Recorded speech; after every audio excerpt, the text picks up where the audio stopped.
All of the best media costs a lot of money to create. John Carter, Concord, Joker 2, Immortals of Avium.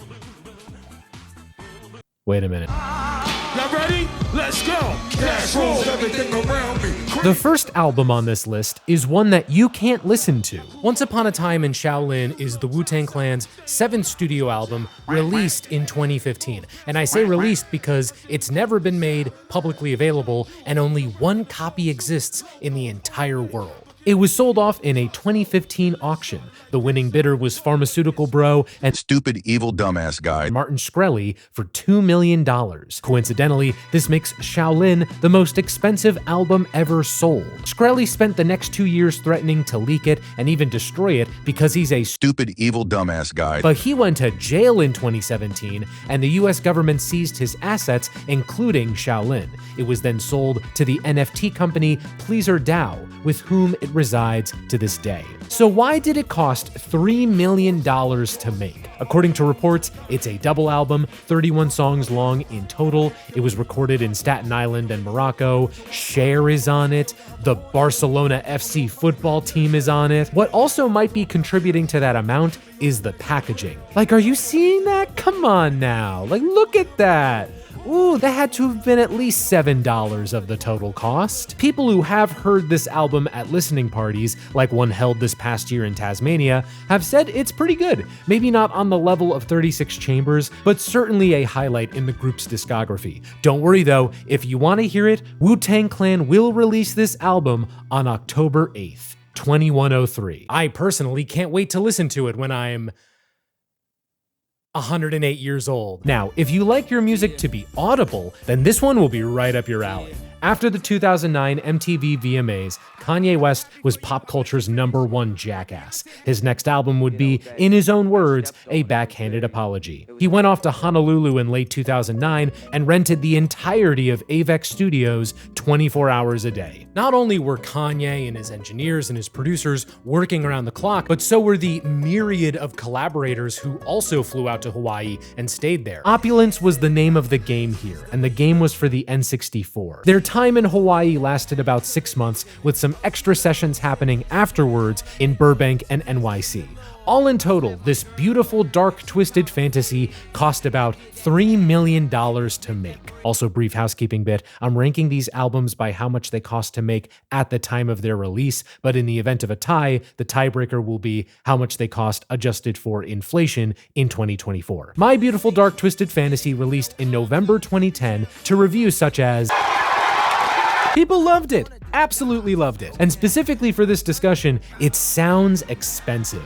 Lots of different instruments, lots of people. There's a grandiose and lavish feel to this album. Along with the rave reviews, the album sold incredibly well and has gone triple platinum in the US. I could keep going on, but in all honesty, talking about this album and knowing where Kanye would end up today makes me sad. So I'm gonna move on before I start crying nonstop by Julio Iglesias. You know Julio Iglesias? Huge Latin American singer, by some metrics the most successful ever. Nonstop was his second English language album, a clear attempt to break into the American market. And for the rest of this segment, here's a funny cat. There is really not much more info available about this one, except that it cost $3 million. No special reason is given, so I imagine it's due to the personnel, which included Stevie Wonder, and the studios it was made in, like Sunset Sound and Compass Point. The album itself is a good listen too. It sounds lush and ornate, and Julio's voice is pristine throughout. But does Nonstop sound like $3 million? I don't know. And that opens up an interesting question that relates to all of these albums. How can we tell if music sounds expensive? With film or video games, it's easier. You see all the fancy CGI and special effects, you know the studio overworked a VFX team without paying them enough. You see all the ray tracing and blast processing in a game, you know they were forced to crunch to appease out-of-touch shareholders forcing a live service model. Music though? much harder to tell. Maybe there are certain signs that some music costs a lot to make. Like, for me personally, when I hear strings, that communicates to me regality, wealth, big dollar bills. Or going back to MBTDF, having lots of varied instruments, or even just lots of instruments, or lots of singers, can reflect lots of money spent. But even then, most people can't tell how expensive a string quartet was to hire just by hearing them. Ooh, that's a good YouTube title in the making. $1 violin versus $1 million violin. You know what's really untouchable? This album's budget. But for real, where was the $4 million spent on this album? Korn's fifth album was produced by Michael Beinhorn, most known for two of the early Red Hot Chili Peppers albums and Soundgarden Super Unknown. He probably cost a chunk of change to bring on. The Korn guys were also very focused on nailing sounds on this album. According to Jonathan Davis, drums took a month to record and vocals took almost 6. Plus, the album took 2 years to record as a whole, which was longer than their past albums. But none of that was the main reason for the $4 million price tag. Turns out that the actual album itself only cost about $700,000. The biggest contributor to the total cost was housing. One of the bandmates told Kerrang, "We moved to Phoenix and rented 5 houses for $10,000 apiece for 4 months. We came to LA, rented 5 more houses for $10,000 apiece for 4 more months. We went to Canada and rented a house for $8,000. That's a week, not a month." Does that help explain it? Yeah. Untouchables sold pretty well though. Less than the 4 albums before it, but it still went platinum. Well, here's an odd one. The only album by Chris Gaines. Who's that? Sounds like a cool guy. You probably already know this, but in case you don't, Chris Gaines is actually the alter ego of 90s country megastar Garth Brooks. What's a Garth Brooks? Well, he's a guy.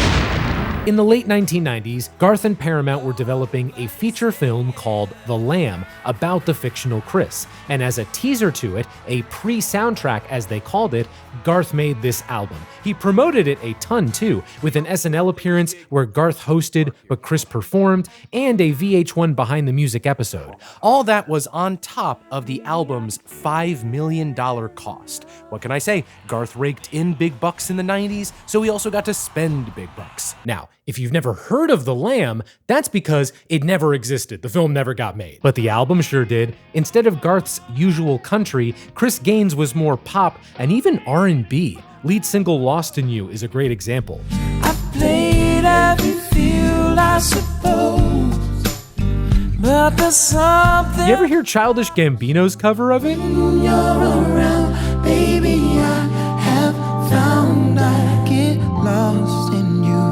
Oh my god! The rest of the album is pretty good as well. Like, I was actually kind of surprised. I thought this was considered the black sheep of Garth's catalog, but it showed me aspects of Garth as a musician that I never knew about. Learning is fun. The Life of Chris Gaines went double platinum in the US, but did not sell as well as the albums by Garth himself.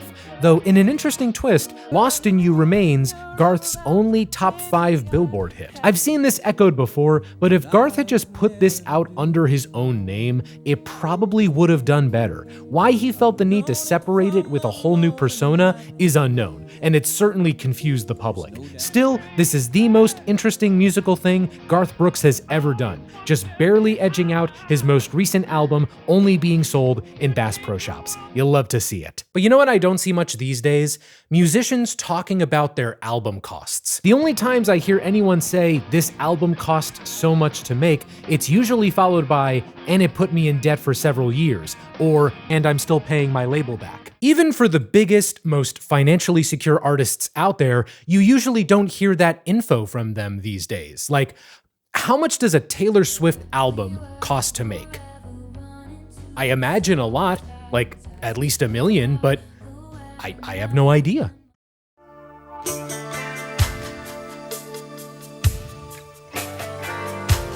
You know, it's really hysterical. This album's English rock group Def Leppard broke through the mainstream in 1983 with Pyromania, and they wanted to continue the hot streak. Recording for the follow-up happened over 3 years, a period that was plagued by delays. The band started out working with Robert Mutt Lange, but he left due to burnout, so they went to Jim Steinman, but they didn't like working with him, so they went to Nigel Green, but work went super slow. Then their drummer Rick Allen lost his left arm in a car accident, so they had to learn how to adapt to that. Then Mutt Lange came back to help with recording vocals and stayed on for another 18 months, which wasn't gonna be that long, but then they had to deal with Mutt's own car accident. He was fine, no long-term injuries. All of that might make you think Hysteria would end up as a monumental failure. Given the $5 million budget, Hysteria had to sell 5 million copies to break even.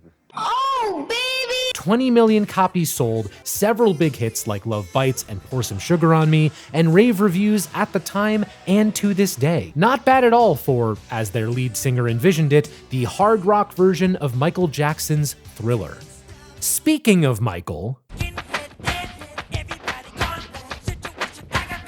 my friends, we are now entering the Michael vortex. The king of pop not only sold boatloads of records, but he spent boatloads to make them, especially in the later period of his career. One of those later records was History, Past, Present, and Future, Book 1, which cost $10 million. Why did this one cost so much? Because it was Michael Jackson. Turns out, once you birth the bass line from Get on the Floor unto the world, you can do whatever you want. This album costing $10 million is especially weird though. Yes, it's a double album, but the first half is a greatest hits album.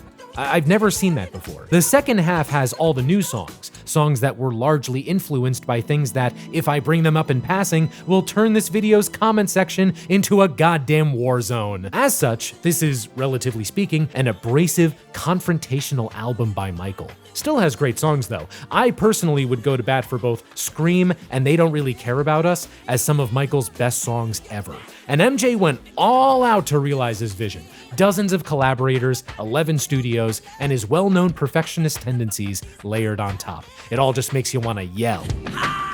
Yeah, like that. History Book 1 didn't sell as well as the other MJ records before it, but it was still an MJ record, so it sold 20 million units and is one of the best-selling albums of all time. For all the Fleetwood Mac fans watching, I think you'll be very excited to see Michael Jackson take the third slot. His album before History was 1991's Dangerous, which also cost about $10 million to make, and it was expensive for the same reasons as History. Lots of collaborators, lots of studios, Michael, Get on the Floor bassline, etc. When it comes to collaborators though, this is the first MJ album in a while that didn't have Quincy Jones on it. In his place, we got the 3 Bs, Bruce Swedien, Bill Bottrell, and Teddy Riley. But Teddy is the most crucial to Dangerous's sonic identity, as the album pulls heavy influence from New Jack Swing. The overall sound is a little less clean, a little more unhinged than Bad or Thriller. It definitely didn't cost less though, but Michael was still in his Imperial era, so it was money well spent.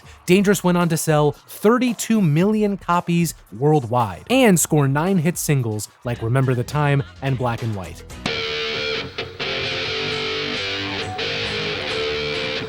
Sometimes budgets grow because projects get caught in development hell. Guns N' Roses' Chinese Democracy invented development hell, and then got stuck in development hell. Check this out. This is the album that was famous for not existing. It's the Duke Nukem Forever of music. I don't have the space here to recount the entire story of Chinese Democracy. It spans 14 years, about 10 of them spent actually recording the album. Tons of personnel changes, tons of delays, a tour for the album 7 years before it came out, the death of someone known as Yoda, and a guy named Buckethead. I won't sugarcoat this. Making this album consumed Axl Rose and his wallet. Geffen cut funding for it in 2005, and Axl had to pony up the money for 3 years to get it over the finish line. That same year, the New York Times put the budget at $13 million. You know what's wild too? We don't know how much Axl ponied up between Geffen cutting the funding and the album coming out in 2008. I'm working off a potentially incomplete number, and it's still the second most expensive album ever made. The saddest thing about albums like this, any media like this, is that the lead up is always more interesting than the finished product. I mean, no shade to Chinese Democracy, I didn't hate it. It is basically an Axl Rose solo album though. Oh man, I didn't even mention that. All of the other founding members of Guns N' Roses aren't on this album. They left long before it came out. But I still enjoyed it for what it is. Then again, I'll say that I'm not super caught up on Guns N' Roses. I know the hits, but not the deeper catalog. My perspective is definitely influenced by my lack of context going in. Chinese Democracy went on to sell 2.6 million copies by February 2009. Certainly a respectable number, but considering the money invested and the time spent, it was still a bit of a bomb. Number 2 was a nice break from Michael Jackson albums. Let's keep this going with a Michael Jackson album. The King of Pop's final album, 2001's Invincible, is the most expensive album ever made, costing $30 million? And in 2024, that would be $53 million? What the fuck? That's a huge jump up from all of these other albums. Why did this one cost so much to make? Strap in, folks. Invincible took roughly 4 years to make, from 1997 to 2001. That time frame is important because that's when digital recording really took off, and MJ, the avid perfectionist, basically fell down the Pro Tools rabbit hole. For past albums, he was already doing take after take to get the perfect sound, but now he had no limits to what he could create, and I don't mean that in a good way. In tandem, he was looking to get out of his contract with Sony. At the time, he and Sony Music's CEO, Tommy Mottola, were clashing hard, specifically on budget. Tommy thought $1 million was enough for an album. Excessive, even. In total, Invincible had about 100 different musicians on it. Don't forget tons of producers and writers too, with Michael having a hand in nearly every single song, and also don't forget the 10 different studios it was recorded in across the US. This one bit blew my mind. At one point, Michael was renting 6 of those studios at once, even if he would only be working in one on any given day. So that's just 5 other studios that he was just holding on to, even if he wasn't actually using them in any way. Oh my god. And these were not cheap studios. Hit Factory, Record Plant, Capitol Records, Marvin's Room. What the hell? Was all of that worth it? Well, with the album itself, I like it. I think it shows Michael willing and able to bring in the sounds of early 2000s R&B. I certainly wouldn't have been able to tell that it cost $30 million, but it is polished and well made. Sales-wise though, the album went double platinum in the US. Very good for anyone else, but lackluster as hell for MJ and the most expensive album of all time. Not helping matters was MJ choosing not to tour the album, Sony retaliating by dropping all promotion for it after 2 months, and MJ retaliating to that by calling Tommy Mottola mean, he's a racist, and he's very, very, very devilish. Invincible is certainly a solid album, but not the comeback MJ and Sony were expecting, and it would end up being his final album before his untimely death in 2009. So what do all of these albums have in common? Seriously, I'm asking you. This is a motley crew of albums if I've ever seen one. Well, let's see. Most of them are either pop or rock, except for the 2 rap albums. They were mostly released between the late 80s and early 2000s, again, except the 2 rap albums. They're not any artist's breakout album, which makes sense. Usually to get to a place where you can spend millions, you gotta show you can bring in millions first. And in terms of reception, some were considered great, some were meh. None of these were catastrophic, at least. They didn't tank anyone's career. The biggest unifier for these records is this: what caused their budgets to balloon often isn't solely about music. An album doesn't cost a lot merely because of its production, but rather because of unneeded excess or delays or houses or other issues that allow costs to skyrocket. Let me know what you think of these albums, and let me know if you want me to talk about more of them. Like, there are plenty more albums that are famous for costing an insane amount of money, but I didn't cover them this time because they didn't make the top 10. Let me know if you want me to cover those records at some point. I hope you also take away from this rundown that spending a lot of money doesn't guarantee good music. There are plenty of ways to make or enjoy music without breaking the bank, which brings me to this video sponsor, Mackie, Return of the Mack. Mackie speakers are known for studio quality sound, an affordable price point, and durable build. You won't be needing to spend $30 million to get a value like this. God, that number still blows my mind. Anyway, their new line of CR speakers is their best yet. Bluetooth connectivity, tone knob, location switch. Whether you're making music, listening to music, or eating music, Mackey's CR speakers have you covered. Mackey speakers can survive nuclear blasts. Click the link in the description to learn more about Mackey's CR speakers. Thanks to them for sponsoring this video. Vroom vroom in the tomb. See you later.